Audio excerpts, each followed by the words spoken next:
Selamat sejahtera semua, apa kabar?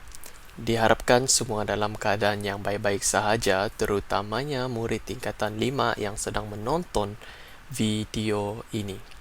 Baik, hari ini kita akan meneruskan sesi pengajaran dan pembelajaran dari rumah bagi mata pelajaran Bahasa Melayu KSSA peringkat SPM atau menengah atas. Baik, aspek yang akan diberikan perhatian dalam sesi PDPR hari ini adalah bahagian C, iaitu rumusan. Kita sedia maklum bahawa ujian bertulis kertas 2 ini mempunyai 3 bahagian utama, iaitu bahagian A, bahagian B dan bahagian C. Bahagian A mengandungi 35 markah dan terdapat 5 soalan yang berkaitan dengan sistem dan aplikasi bahasa. Seterusnya, bahagian B mengandungi 35 markah yang terdiri daripada 3 soalan yang berkaitan dengan pemahaman, manakala bahagian C iaitu 1 soalan rumusan sahaja mengandungi 30 markah. Maka di sini kita dapat lihat betapa besarnya markah dalam bahagian C 1 soalan rumusan ini, iaitu soalan 9 di dalam kertas 2. Maka diharapkan semua murid-murid akan terus bersemangat dan memberikan perhatian dalam sesi PDPR Cikgu kali ini. Baik, tanpa melengahkan masa, mari kita masuk dalam kandungan utama pembelajaran kali ini. Bahagian C, soalan 9, kertas 2, rumusan. Markah yang diperuntukkan 30 markah dan cadangan masa adalah 45 minit. Baik, mari kita lihat sedikit panduan umum tentang rumusan. Baik, yang pertama, panjang petikan rumusan ini tidak akan melebihi 300 patah perkataan. Petikan rumusan adalah berdasarkan bahan sumber yang mempunyai tidak kurang daripada 2 fokus. Maksudnya di sini ialah petikan rumusan itu akan ada 2 sumber. Akan ada 2 sumber, sama ada sumber petikan, sumber bahan-bahan seperti poster, bahan-bahan seperti karatan akhbar dan sebagainya. Soalan itu mesti akan mempunyai 2 sumber. Okey, itu yang dikatakan 2 fokus. Okey. Kemudian bahan rumusan ini terdiri sekurang-kurangnya daripada 2 bahan seperti yang cikgu katakan tadi. Okey, mungkin bahan itu boleh jadi petikan prosa, puisi, grafik, tetapi mempunyai tema yang sama. Seterusnya, okey, tugasan tidak dinyatakan dalam arahan soalan, maksudnya dia tidak ada beritahu kamu bahawa berapa perenggan yang perlu kamu tulis dan sebagainya, okey. Dan dia tidak ada tunjukkan, okey, kamu perlu mencari tanggungjawab, kamu perlu mencari kesan-kesan, implikasi dan sebagainya, tidak dinyatakan. Tetapi kamu perlu mencari fokus berdasarkan petikan. Baik. Maka yang kelima, calon perlu mengenal pasti semua fokus. Okey. Tadi cikgu ada beritahu tentang fokus. Jadi kamu perlu ingat bahawa rumusan ini, yang perkara yang memainkan peranan dalam menulis jawapan rumusan ialah fokus. Baik. Seterusnya kita tengok markah. Markah keseluruhan isi ialah 20 markah. Ini ialah isi sahaja. Okey, dalam isi itu adanya pendahuluan 2 markah, isi 16 markah, kesimpulan 2 markah. Okey. Kemudian calon perlu mengemukakan 8 isi lengkap. Jadi 8 isi lengkap ini diambil daripada bahan dan juga menyentuh fokus yang kamu jumpa. Okey, dan seterusnya markah bahasa adalah 10 markah. Maka total markah untuk rumusan ialah 30 markah. Baik. Seterusnya, rumusan yang anda tulis tidak melebihi 120 patah perkataan. Kemudian kesimpulan perlulah berdasarkan tema. Okey, tema bahan, dan jawapan hendaklah ditulis dalam bentuk esei. Okey, tolong jangan buat dalam bentuk poin, okey, dan sebagainya. Perlulah dituliskan dalam bentuk esei. Maksudnya dalam esei itu perlu adanya perenggan. Baik, kita sentuh tentang pendahuluan rumusan terlebih dahulu sebelum kita pergi ke bahagian isi, penutup dan sebagainya. Baik, dalam pendahuluan rumusan, perkara yang perlu anda tulis ialah, okey, Pastikan rumusan yang anda tulis itu, anda jangan menulis penanda wacana seperti sejak kebelakangan ini, pada masa era globalisasi ini dan sebagainya. Tak perlu.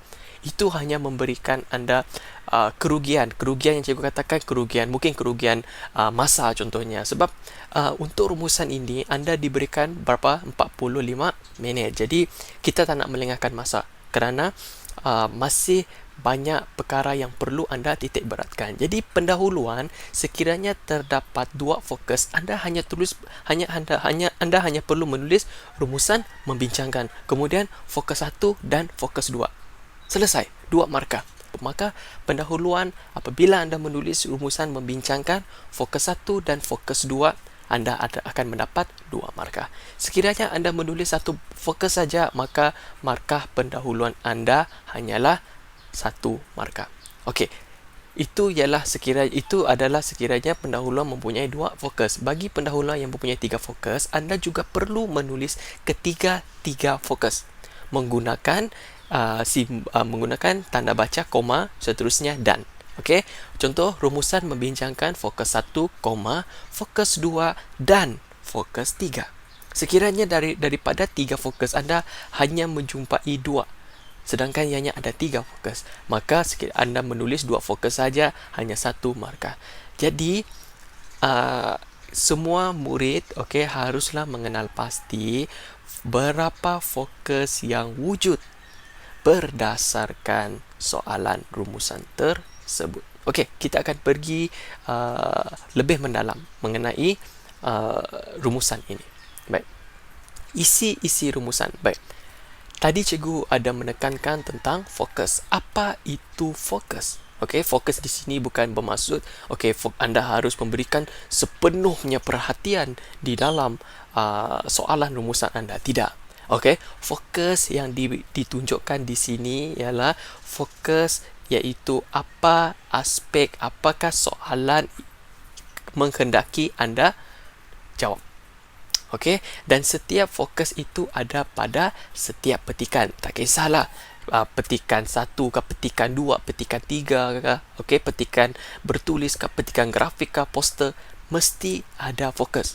Okey, dan contoh fokus yang cikgu katakan di sini ialah mungkin soalan bertanya tentang cara-cara mengatasi masalah buli, langkah-langkah mengatasi masalah buli, ataupun kesan, implikasi, faedah mempertahankan keamanan negara, apakah kepentingan untuk mengamalkan sikap mengamalkan semangat kejiranan, dan mungkin faktor punca. Jadi ini adalah fokus. Jadi fokus inilah yang anda akan tuliskan pada jawapan rumusan kamu. Okey. Baik. Ini adalah contoh bagaimana rangka jawapan rumusan anda. Baik. Yang pertama anda boleh lihat pendahuluan. Pendahuluan tadi kalau kamu masih ingat, mestilah anda mulakan dengan rumusan membincangkan. Tak perlu fikir banyak, terus mulakan rumusan membincangkan. Kemudian fokus 1 dan fokus 2. Kalau ada fokus 3, fokus 1, fokus 2 dan fokus 3. Itu sahaja 2 markah. Kemudian isi. Isi mengandungi 16 markah. Jadi isi ini ialah anda perlu mengenal pasti berapa isi. Kalau kamu masih ingat, yang cikgu tunjukkan 8 isi. Setiap satu isi yang kamu jumpa, terdiri daripada 2 markah. Jadi fokus 1 dan fokus 2, dan kalau jika ada fokus 3. Kalau tidak, fokus 1, fokus 2 itu, pastikan anda totalkan kedua-dua fokus itu menjadi 8 isi. Jadi fokus, contohnya fokus 1 itu tadi ialah cara-cara. Fokus 2 ialah kesan. Jadi anda perlu mencari cara-cara, mungkin cara-cara mengatasi masalah buli dan kesan-kesan buli. Anda perlu mencari sekurang-kurangnya 8. Untuk mendapat markah penuh. Dan sekiranya ada fokus 3, mungkin fokus 3 itu mungkin punca-punca. Jadi anda perlu membahagikan ketiga-tiga fokus ini kepada 8 isi. Dan seterusnya penutup perlu ada tema, cadangan, kesan yang mengandungi 2 markah. tadi kita sudah lihat bagaimana pendahuluan, bagaimana isi-isi, dan kini kita akan tengok bahagian penutup rumusan. Baik, penutup rumusan terdiri daripada 2 markah dan perlu adanya tema, cadangan dan kesan. Ini bagi memastikan ayat penutup anda tidak tergantung.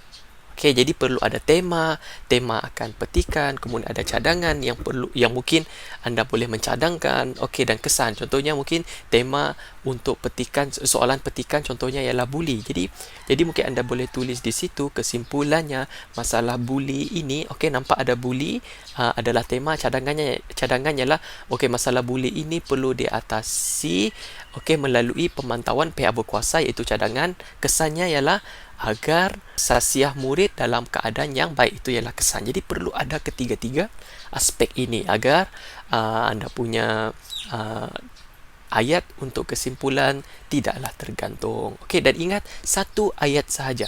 Okey, sama seperti pendahuluan dan mengandungi 2 markah.